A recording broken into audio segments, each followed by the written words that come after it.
Bonsoir à tous, très heureuse de vous retrouver en ce jeudi 30 octobre. Voici les grands titres de ce journal. La remise de prix annuelle de la Fondation Princesse Grace aux États-Unis. Nous étions hier soir à la cérémonie qui s'est déroulée à New York en présence du prince Albert II. Valentin Vachereau poursuit sur sa lancée victorieuse au tournoi de tennis de Paris-Bercy. Il a remporté aujourd'hui son 8e de finale face au Britannique Cameron Norrie. En revanche, Hugo Nys et Édouard Roger-Vasselin se sont inclinés en double. La belle santé du sport monégasque avec le coup de maître de la Roca Team qui s'est imposé hier soir face à l'Olympiakos en Euroleague. Et la belle victoire de la SMFC face à Nantes, 5-3. Après 40 jours d'expédition, les explorations de Monaco ont achevé leur mission en Grèce. Le directeur Xavier Prache reviendra sur les premiers enseignements que l'on peut tirer des observations et opérations menées pendant un peu plus d'un mois. Et puis nous suivrons en immersion un exercice grandeur nature des sapeurs-pompiers de Monaco dans les ateliers de la direction de l'aménagement urbain. C'est à New York que nous emmène le premier reportage de ce journal. Hier soir avait lieu la traditionnelle cérémonie annuelle de remise des prix de la Fondation Princesse Grace aux États-Unis, en présence du prince Albert II. Un beau coup de pouce pour de jeunes artistes, mais pas seulement, puisque des artistes confirmés sont également récompensés. Nous rejoignons à New York notre correspondante Alexandra Pani. Bonsoir à vous. Oui, je me trouve au prestigieux Plaza Hotel. C'est ici que se déroule l'édition 2025 du gala de la Princess Grace Foundation. Cette année, une trentaine de lauréats est mise à l'honneur dans les domaines du théâtre, de la danse et du cinéma. Je vous propose de revenir en images sur cette cérémonie présidée par le prince Albert II. Il y a 70 ans, Grace Kelly, alors jeune talent montant d'Hollywood, recevait un Oscar pour le film Country Girl. Depuis, la princesse Grace a inspiré plusieurs générations d'actrices et acteurs de talent. En 40 ans d'existence, la fondation qui porte son nom, créée en 1982 par le prince Régnier III, perpétue son héritage artistique. C'est vraiment extraordinaire de voir que c'était vraiment la vision de ma mère qui n'avait pas pu établir une fondation, qui aidait déjà individuellement quelques artistes il y a plus de 40 ans, comme ça en privé, parce qu'elle savait à quel point les jeunes artistes avaient des difficultés pour percer. Si vous voyez les noms de quelques anciens lauréats, eh bien, il y a des prix Pulitzer, il y a des prix de théâtre, il y a des Grammy Awards, il y a des Emmy, il y a même des Oscars, comme John Chu et comme Paul Tazewell. Voilà, il y a des performances tout à fait remarquables. Et on arrive aussi à garder contact avec tous les anciens récipiendaires pour créer vraiment une communauté autour de la Fondation Princesse Grace. Et vraiment, je suis extrêmement heureux de voir à quel point la Fondation s'est développée, a su créer cette communauté justement et a su venir en aide à des talents prometteurs. La pluralité des arts est mise à l'honneur lors de cette cérémonie de gala. Ces bourses sont de véritables tremplins en début de carrière. Il y a 20 ans était créé le Prince Régnier III Awards. Il s'agit de la plus haute distinction remise par la Fondation. Elle est attribuée à une personnalité pour sa carrière et son implication philanthropique. Michael Douglas en était le récipiendaire en 2024. Pour cette année, il s'agit du réalisateur de Wicked, John Chu, lauréat d'un award de la Princess Grace Foundation en 2001. Il était alors étudiant dans la prestigieuse université de USC. Yeah, it's really great to be back here. What an honor. The Princess Grace Foundation has been such a big part of my life since I was a student at USC. I got the award 20 plus years ago, maybe 25 years ago.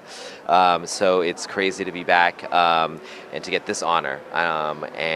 You know, without the Princess Grace Foundation, I wouldn't have been able to make my student short, which wouldn't have been able to get into the business of movie making, and I definitely wouldn't be able to work on Wicked. So it means a lot to come back and celebrate with this family of mine, the foundation. Now I'm on the board, so I know how hard it is to put together a gathering like this, but to support the arts is something that Princess Grace always wanted, and so I feel very honored to even be along those lines and to spread that generosity that she so gave to us. Le réalisateur a reçu la statuette des mains du prince souverain. Une subvention de 25 000 $ est également attribuée à une association choisie par le récipiendaire. John Chu a sélectionné la Princess Grace Foundation pour perpétuer son héritage auprès des jeunes générations d'artistes. À New York, où ce jeudi matin, le producteur de télévision américain Gary Pudney s'est vu remettre par le prince Albert II la distinction de chevalier de l'ordre de Grimaldi. Plus rien n'arrête Valentin Vachereau. Le tennisman monégasque poursuit son beau parcours au Masters de Paris-Bercy. Il a remporté aujourd'hui son 8e de finale face au Britannique Cameron Norrie en 2-7.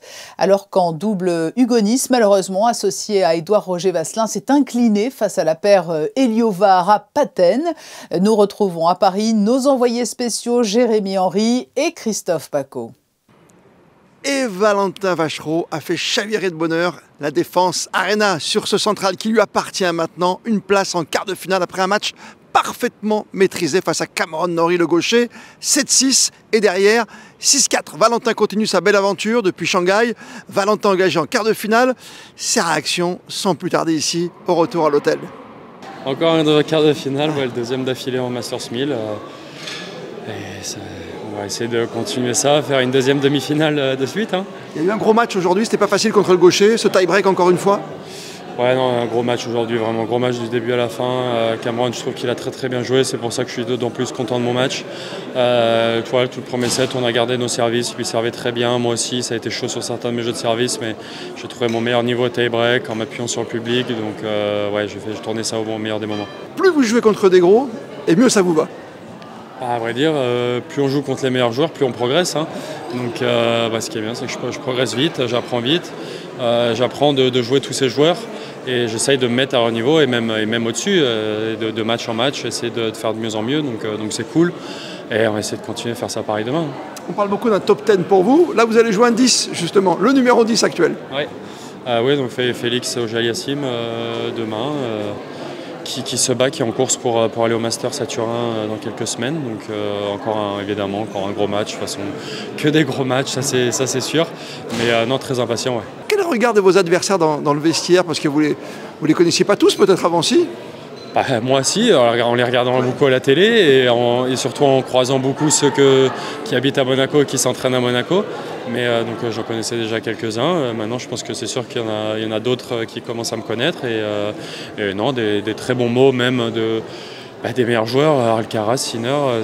C'est là où c'est très sympa, c'est quand ils viennent te voir et pour te féliciter de tout ce que tu fais, c'est là que commence un petit peu à s'en rendre compte. Et comme tous les soirs sur Monaco Info, je vous dis à demain. À demain, avec grand plaisir.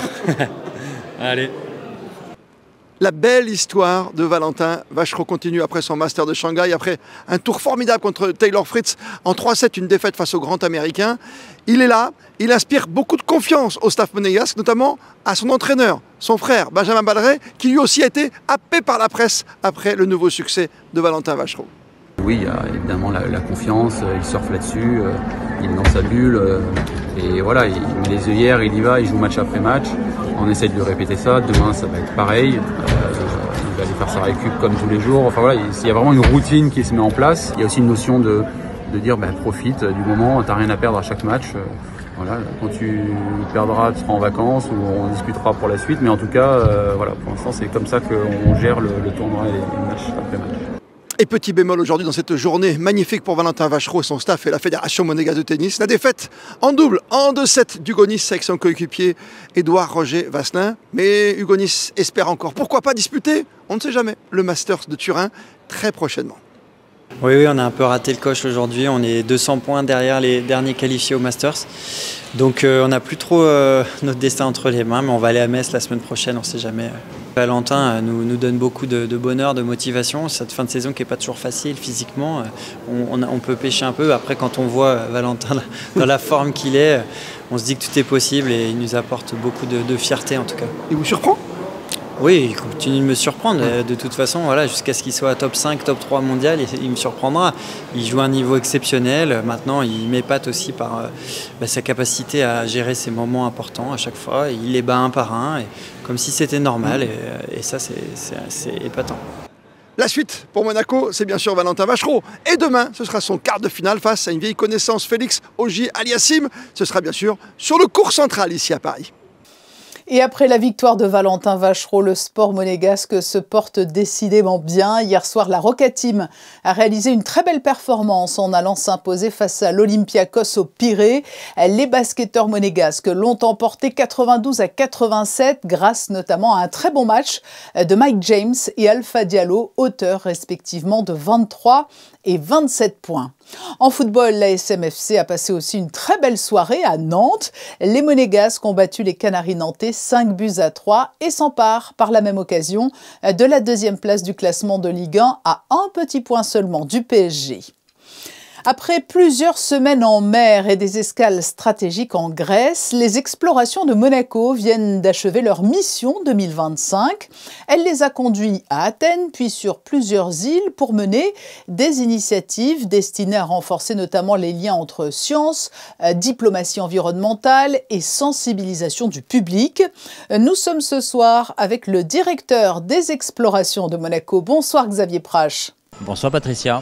Nous étions fin septembre au port de Fontvieille pour le départ de cette expédition scientifique. 40 jours plus tard, pas de mauvaise surprise météorologique ou de problèmes techniques lors de cette mission. Elle s'est déroulée sans accroc. Alors vous savez Patricia, quand on a pareil pour une mission de 40 jours, on ne sait jamais ce qu'il va y avoir, ce que l'on va rencontrer comme conditions météo. Et donc on s'est adapté, on a composé avec la mer et les conditions météo. Au bilan, on a quand même fait tout ce que l'on voulait faire pendant ces 40 jours, à la fois d'un point de vue diplomatique, médiation et scientifique. Donc la navigation n'a pas été de tout repos, mais en tout cas, on a réussi à réaliser l'ensemble du programme. On le rappelle, il y avait plusieurs sites d'escale, Athènes, Alonissos, où le prince Albert II vous a rejoint, puis Volos, Syros, où vous avez pu mener plusieurs programmes scientifiques, hein, c'est cela ? C'est ça, on avait 7 projets scientifiques à bord, certains pouvant se dérouler pendant les transits en mer, et puis d'autres projets scientifiques qui étaient prévus de se dérouler à chacune de nos escales.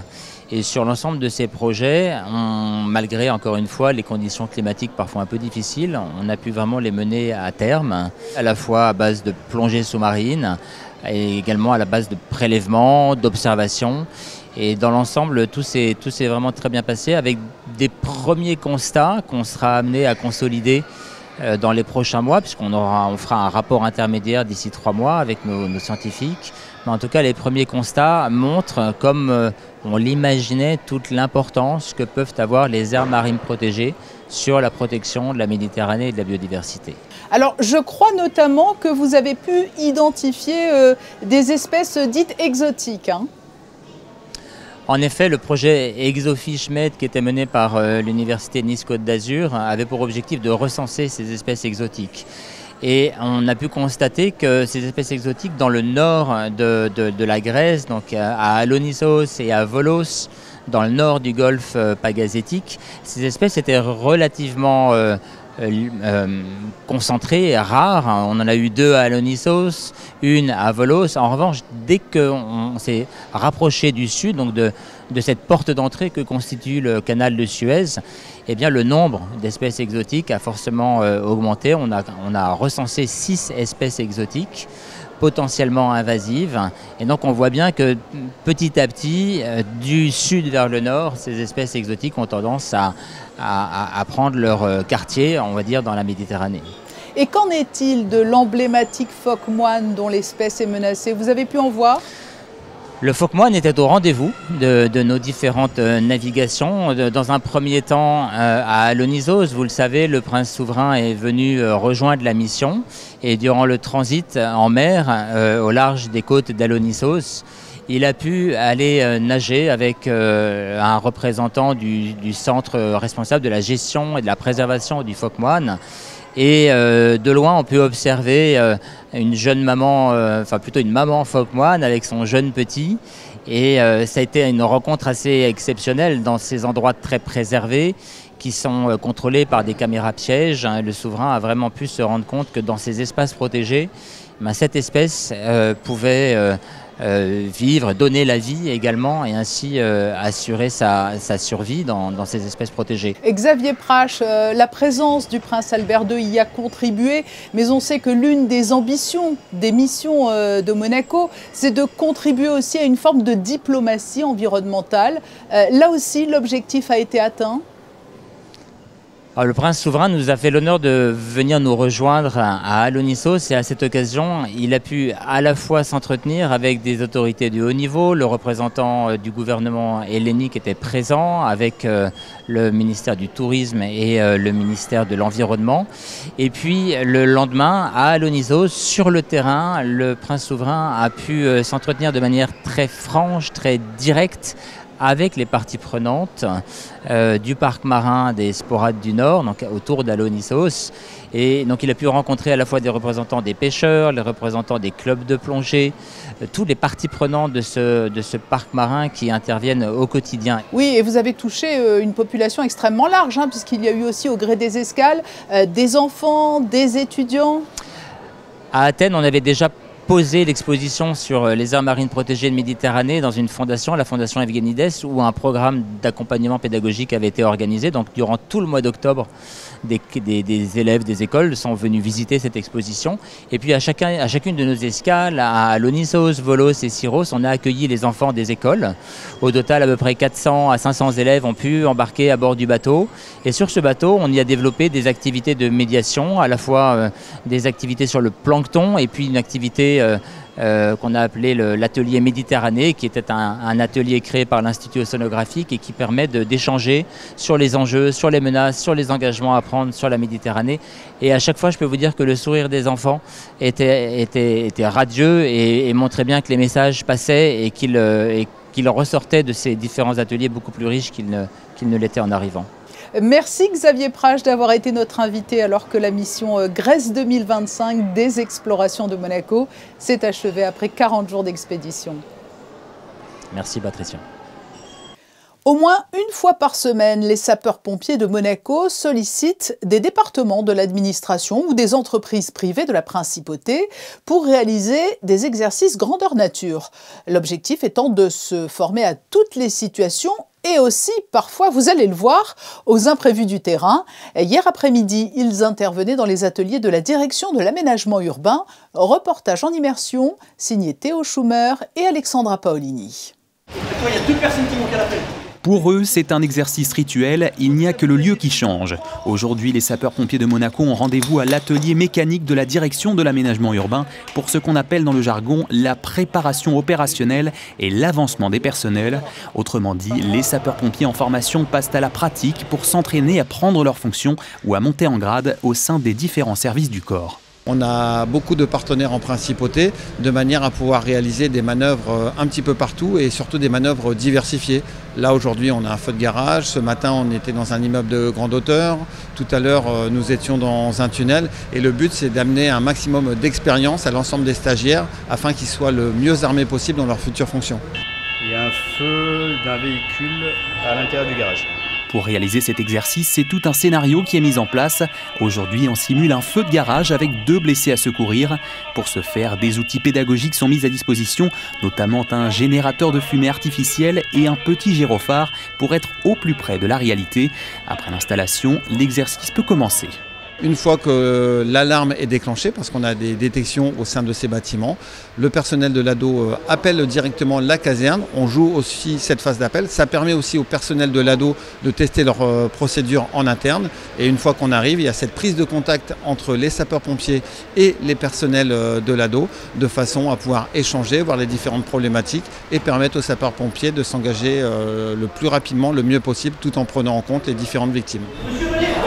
Et lorsqu'il s'agit d'un exercice, rien de mieux que les imprévus. Cette fois, l'extracteur d'air du garage ne fonctionne pas. Impossible de désenfumer l'espace. Un autre problème qu'ont dû gérer les sapeurs-pompiers et de vraies leçons à tirer, même pour les agents qui travaillent dans cet atelier. C'est juste un plomb qui a sauté. On l'avait laissé en automatique, il y a eu un dysfonctionnement et en marche forcée, ça marche. Mais ça met justement en évidence certaines petites problématiques. Que vous avez réussi à gérer finalement? Exactement, on a réussi à se dépatouiller. Ici, la simulation aura duré un peu plus de 30 minutes. Au total, 50 exercices comme celui-ci sont organisés chaque année par les sapeurs-pompiers de Monaco sur l'ensemble du territoire. L'intitulé est ambitieux, mais que cache-t-il vraiment? Ce matin a été officiellement lancé le Code éthique du respect 360, destiné à promouvoir le dialogue entre la sagesse ancestrale et la science contemporaine et qui se veut être un outil pédagogique. Les explications de Frédéric Elion sur des images de Camille Caloni.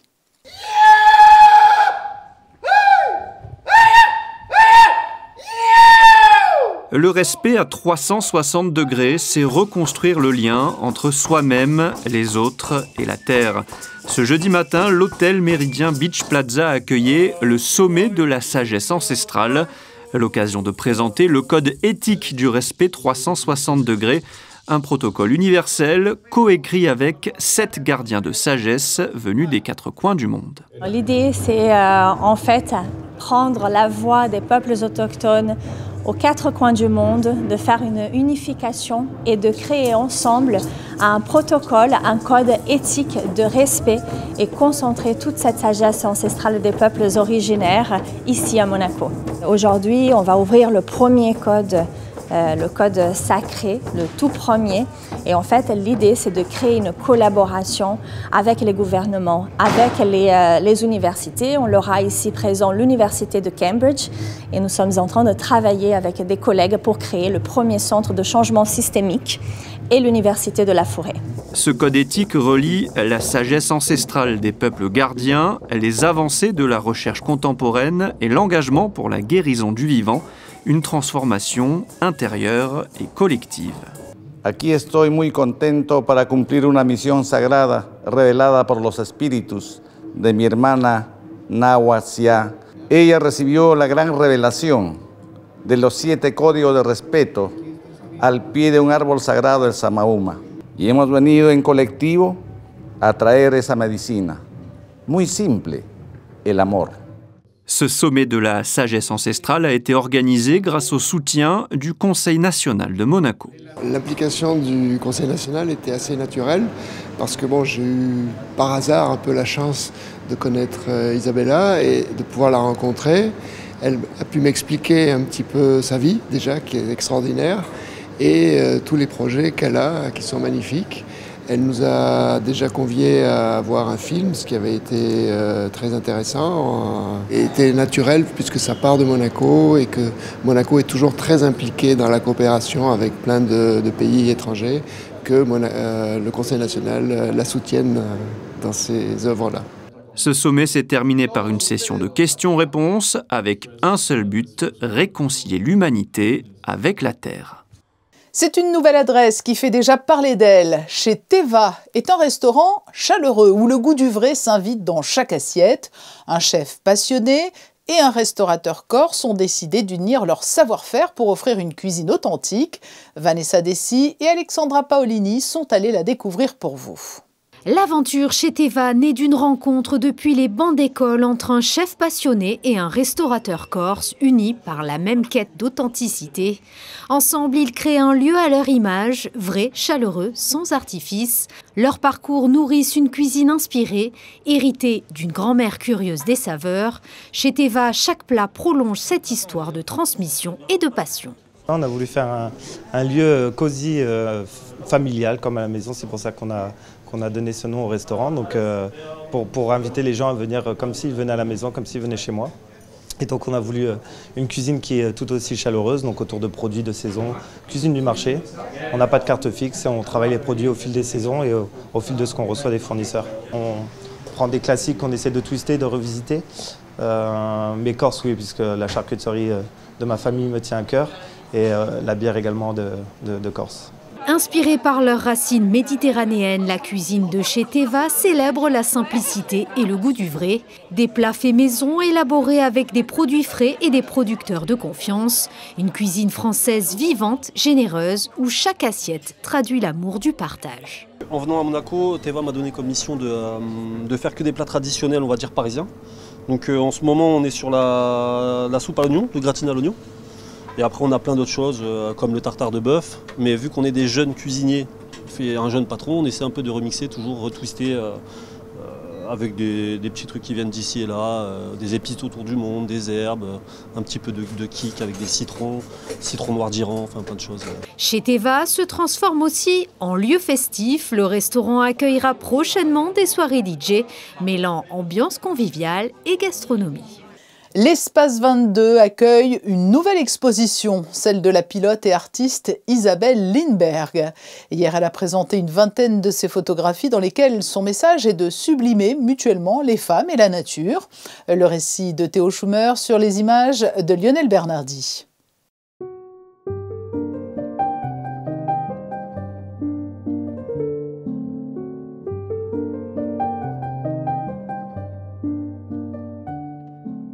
Isabelle Lindberg est une artiste qui lie la femme à son environnement.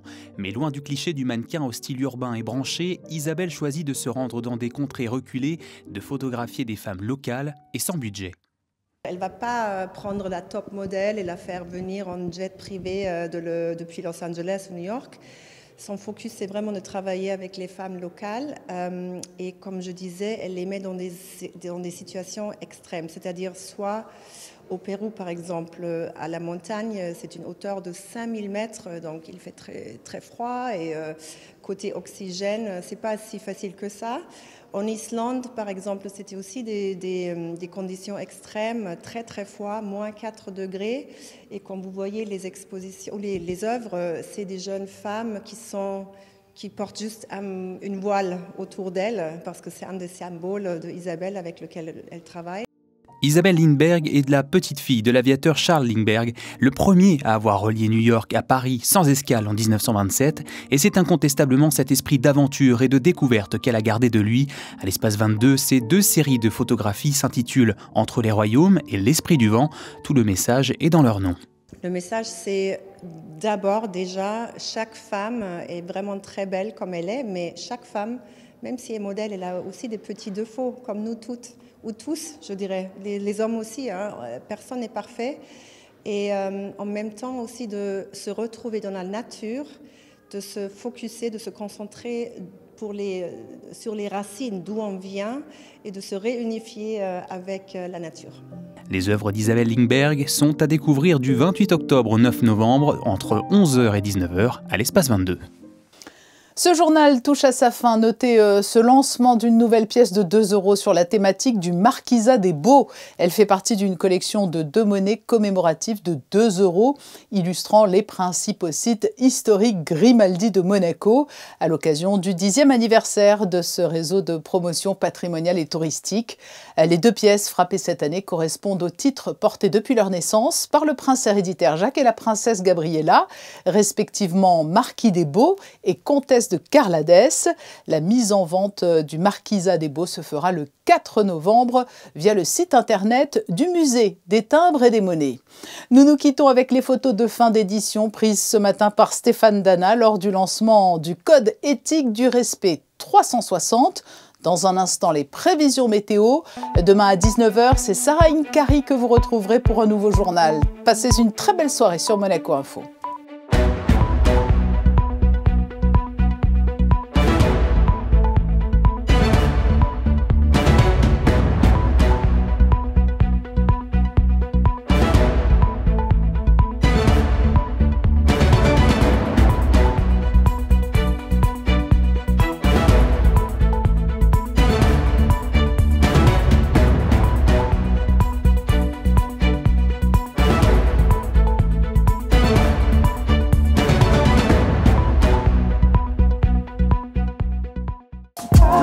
Retrouvez la météo avec Maya Bay, le restaurant référence thaï japonais de Monaco. Bonsoir à tous, une petite accalmie demain, pas de pluie au programme, mais le ciel restera bien chargé en nuages tout au long de la journée. Côté température, pas de grands changements non plus, elles resteront comprises entre 15 et 19 degrés. Et n'oublions pas de souhaiter une bonne fête au Quentin. Entre 2 bonbons, difficile d'y échapper, le 31 octobre, c'est bien sûr la fête que tous les petits et même souvent les grands attendent, Halloween. Très belle soirée à vous sur Monaco Info. C'était la météo avec Maya Bay, le restaurant référence thaï japonais de Monaco.